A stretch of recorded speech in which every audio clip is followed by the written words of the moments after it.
Hello, I'm a Spanish native who has been learning English for more than 3 years, Japanese for 14 months, and I'm a collectionist athlete. These two hobbies are why I went to choose discipline to language learning. If you are the type of person who always watches dopamine energetic type of content and every time you do immersion, you try to make it fun, if it takes eating a chocolate to make it fun, you'll do it. And I'll tell you how doing this thing on a daily basis got my English way worse.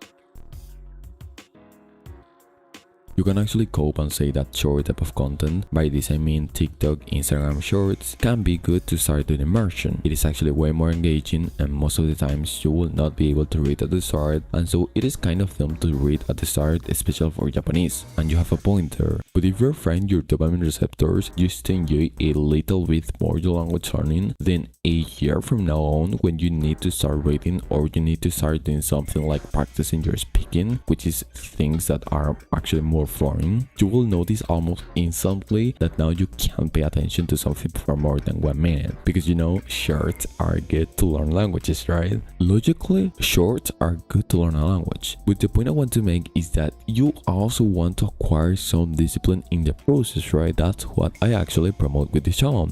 Don't focus on only learning the languages and having the thought that it's going to be fun always. Think that language learning at some point will be annoying, but you also want to develop some discipline, so the perfect opportunity is when it gets annoying.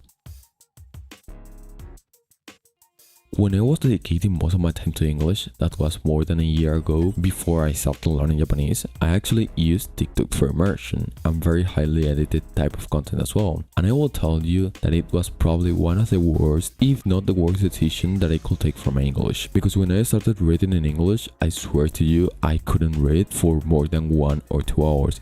And even if that day I could, the next day I will end up forgetting to do it or being too lazy to actually do it. And what this affected the most was actually my speaking. I even have less time for Japanese immersion now because I need to practice speaking, just because I did immersion through TikTok and very dopamine energetic type of content. So when I started taking this seriously, and I noticed that, brother, I just need to be better, like do this thing in a good way, which I had like more than 5 to 6 months of learning Japanese at that point. I came up with the idea of getting disciplined through the acquisition of a language, and I will say it right now that my Japanese is actually not that far away from my English. You can't say that 1 hour of TikTok immersion daily or eating that ice cream every 3 days won't be as bad, but it's not just the hour of TikTok today. It's not only the ice cream every 3 days, it is that you start acquiring the identity of someone who watches TikTok every day and eats ice cream every 3 days. And when you have this identity, it is actually very difficult to get rid from it. I noticed that it's not really that much the edition that fucks up your attention span. I mean, if it's not edited, it will be better for your attention span. But if there's something highly edited like a movie and you can actually watch it for more than 1 hour without getting distracted, then it will help your attention span. So always have in mind, if it is less than 10-minute type of content, I wouldn't actually do immersion with that.